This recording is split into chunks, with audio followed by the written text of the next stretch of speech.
Good morning and welcome to the Core Connection. I'm Mira Rubin here with you on Enlightened World Network. And today's topic is knowledge versus wisdom. And sometimes we don't make the distinction. So we're going to look at what does it take to transform knowledge into wisdom? Like, where does wisdom come from? So it should be an interesting conversation. But before we get started, let's take a minute or two to get present. Let's take a deep breath in through your nose and hold it.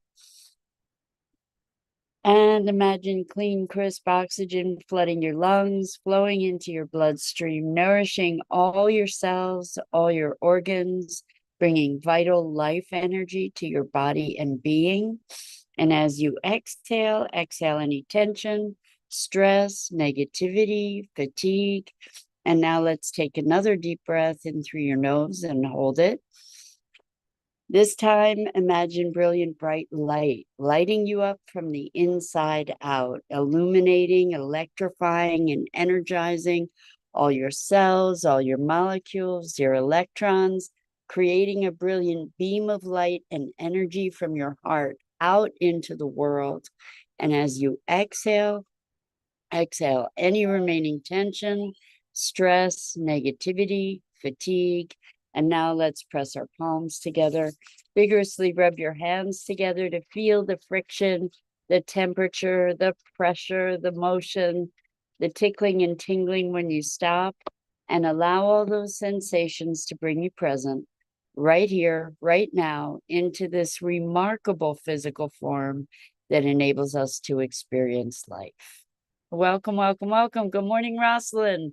So good to have you joining us this morning, and welcome to everybody else who's with us.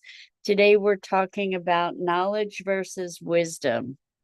So, knowing stuff, having information, certainly is an aspect of wisdom, right? To inform our wisdom.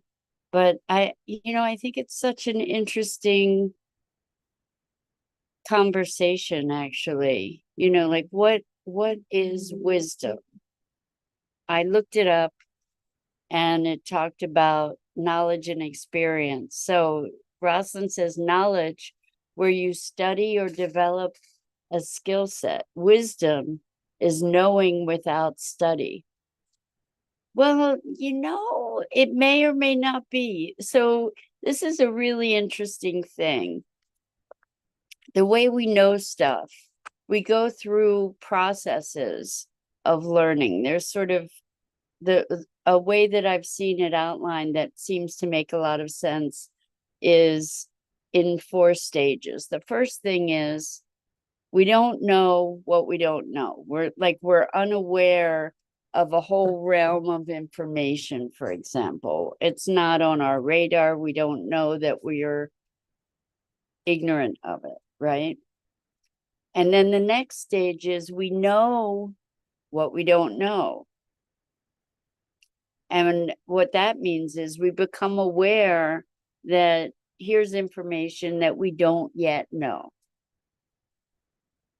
So we know that that we don't know.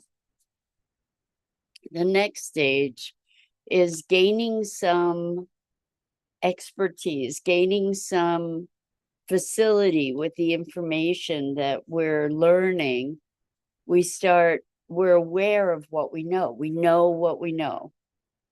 Like we're enmeshed in it. And the last stage, which we might consider a stage of mastery, is we don't know what we know. In other words, it's been metabolized to such a degree that we're not even aware of it as knowledge. And I think that it takes getting to that stage that we can start moving into wisdom, because at that point, the knowledge is metabolized. And I think that wisdom goes even beyond that, where we have metabolized knowledge about something. We've had life experience, we've metabolized that, and we've been able maybe to synthesize all of that in a greater context, so that we're able to make connections, perhaps, from things that go beyond that particular body of knowledge, that is able to connect it with other bodies of knowledge, perhaps. So maybe and I'm just talking this through. So please give your feedback if it makes any sense to you, if you have any input, because it's not like this is a declaration of how it is. This is, just me trying to understand it and hypothesizing. So we can certainly do this together. But it seems to me that where wisdom comes in is being able to see and make these connections and synthesize and generate from that, from those connections, to apply it into life experience. Good morning, loved by God. Wonderful to have you here with us this morning. So we're talking about the distinction between knowledge and wisdom, and how knowledge is kind of an academic sort of experience, right? Typically, doesn't mean it always is, but where there's study, there's experience, there's a learning, right? Where wisdom is a learning, certainly, but it's on a different level. And I think as I'm thinking about it here with you, it occurs that wisdom is reliant upon broader connections, like creating some kind of framework, network that goes beyond an isolated bit of information. And I think if we look at ourselves, I think that wisdom typically, maybe not all the time, but typically wisdom comes with age. It's not a necessary consequence of age. I don't think that just by virtue of age we become wise. I think that, and these are just my opinions, and my thoughts here, but I think that having more experience gives us a broader foundation of knowledge to be able to draw from, to be able to create those webs of connection and understanding. So I'm curious about what you think. What do you think? Is wisdom something that is partly a function of experience and time? It may not be, because there are people that have really deep insights. Little people, kids can evidence tremendous wisdom too. And I don't know necessarily where that comes from. It's not from study, as you point out, Rosalind, necessarily, and it's not from extensive life experience based on age, right? So where does that wisdom come from? I think in addition to these networks of interconnections and recognizing relationships and being able to synthesize that based on having a wealth of information, perhaps, that wisdom also can come from being connected. So not only connecting the dots between lots of different things, but being connected, aligned, listening, being connected to the situation at hand, the flow of life itself, being in alignment, being able to be present. And the thing is that wisdom maybe is not something that is applicable in a blanket kind of way. In other words, maybe there are areas of wisdom and there may be areas of lack of insight. We're all within the same person.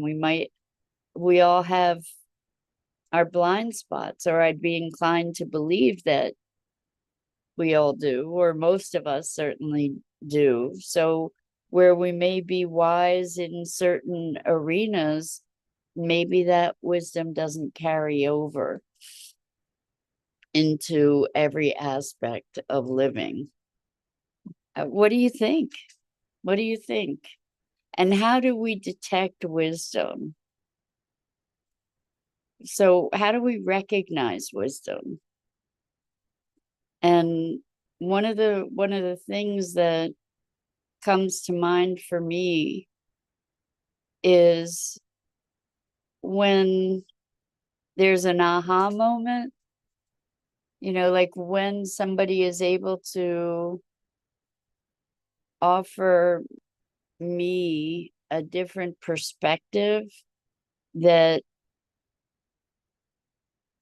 kind of wakes me up to looking at things differently, experiencing things differently, in a way that resonates. That seems to be ways that I recognize wisdom, that there's an insight, so a seeing into a situation or circumstance that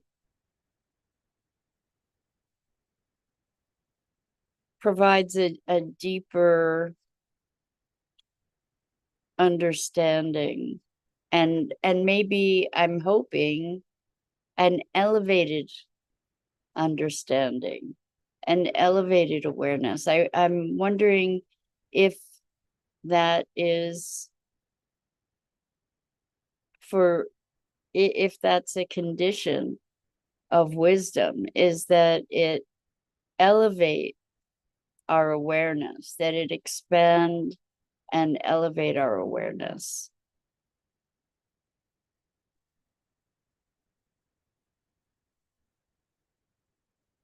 I'm wrestling in my head with the distinction between wisdom and belief. And it may be, I'm inclined to be thinking that wisdom relates more to process than answers necessarily. That wisdom isn't about the way as much as it is about maybe the moment, that being able to be present and responsive in the moment, to the dynamics of what's happening right here, right now. And also maybe what's happening in this whole process, like being able to see a bigger picture. I think that that's really what it's about more than anything, being able to see a bigger picture, and ideally to be able to elevate that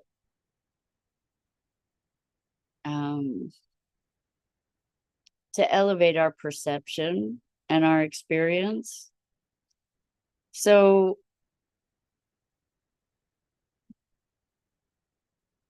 I think all of us have the capacity for wisdom. The question is, how do we access it?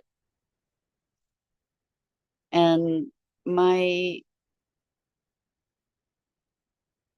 thought is that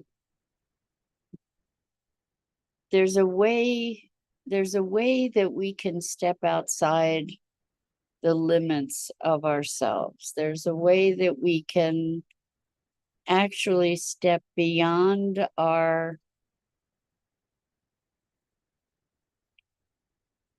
personalities and even beyond our own biases to a certain degree, right? And the way that we can begin to do that is to certainly first recognize and identify those biases. And it was interesting. I was listening to NPR the other day, and they were actually talking about the Disney movie. Is it Inside Out? About the emotions, all different emotions. And they had some kind of specialist on talk who had consulted for the film, maybe a child psychologist. Who's written a book about emotions, and what they were saying is that there have been studies that show that naming an emotion helps to process it. And I found that really fascinating. And I concur in my experience with thousands of sessions in the core connection work that I do with my clients, that identifying an emotion and locating it, they didn't go this far in the interview, but locating it in our bodies and having the experience, identifying the experience of it, helps to move that emotion, helps to shift it. And so when we're able to name our emotions or name our biases, and we can recognize them, then it starts to give us some freedom from them to be able to step beyond that, to step outside of ourselves. And if you're a meditator, or if you've ever done a deep meditation, that experience takes you beyond the experience of our mundane selves, right? Of our everyday interactions, of our personality, of our beliefs. It sort of goes into a different realm of experience where we can recognize that we can sort of stand outside of our mundane material manifestation, the way that we show up in the world with all our individual prejudices. And I don't mean prejudices in terms of necessarily racial or religious or political. I don't mean that. I mean just like all our preferences, where we can step outside of our preferences, where we can step outside of our personality, where we can sort of see it from what's called a meta perspective, where we're standing outside and seeing it. And we can recognize, like, see ourselves as a character. This was a wonderful session, actually, that I had with a client the other day, where they were recognizing that they had crafted through their lives, that they had crafted this character that they were living into, and that it was a role that they had taken on and carefully constructed. And in so many ways, we each have these roles that we play. that we have cultivated with great care, and being able to step outside of that role to see a bigger picture. Maybe that also is part of our path to wisdom. Good morning, sirs. So good to have you joining us. Welcome. So we're talking about wisdom and what the difference is between knowledge and wisdom. And so the stepping outside of our predispositions, shall we say, because prejudice is a very charged word. But when we can step back from that. Good morning, Dido. Great to have you here with us this morning. So I guess what we're talking about here is being able to step outside of our egos in a way. And I don't trash the ego, because this is the ego is how we show up in the world, through that expression, an egoic expression. And you know, there is such a thing as a healthy ego, I think. But anyway, when this idea of wisdom is maybe being able to step back and see this bigger picture, that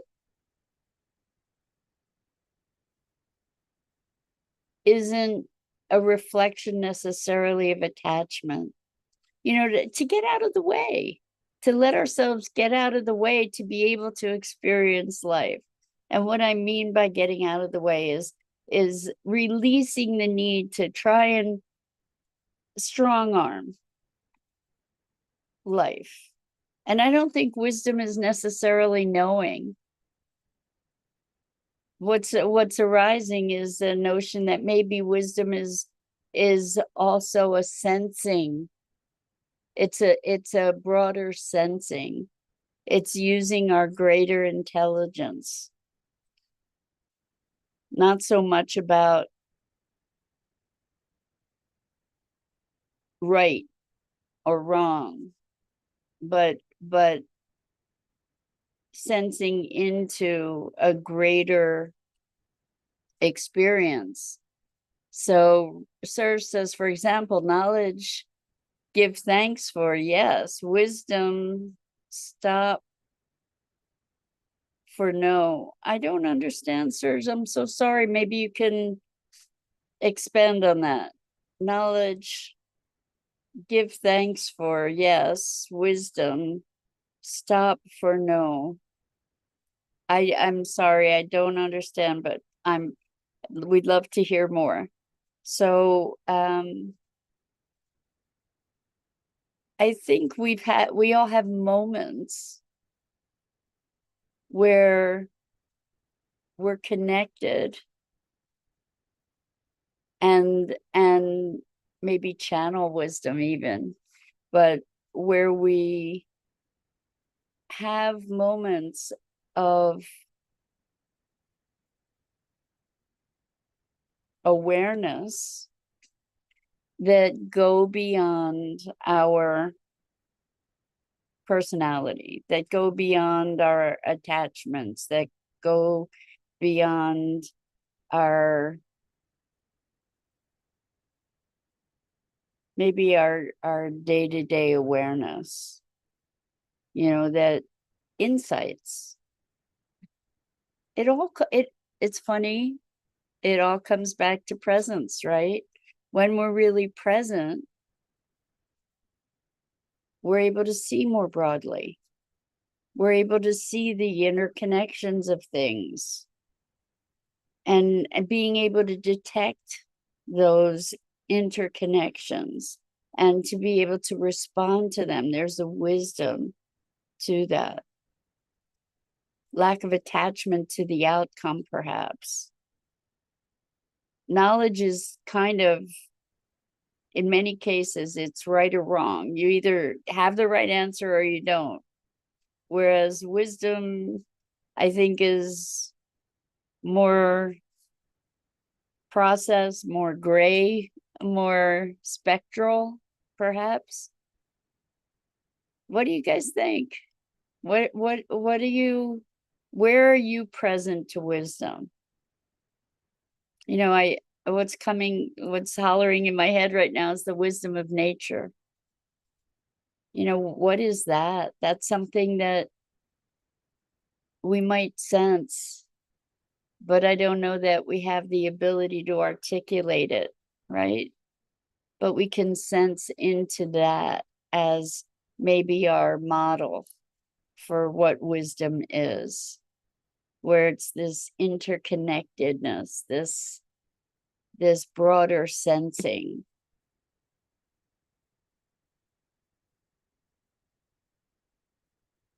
So let's just invite ourselves into a discovery of wisdom and where it shows up and how we recognize it in ourselves, in others, in the world around us.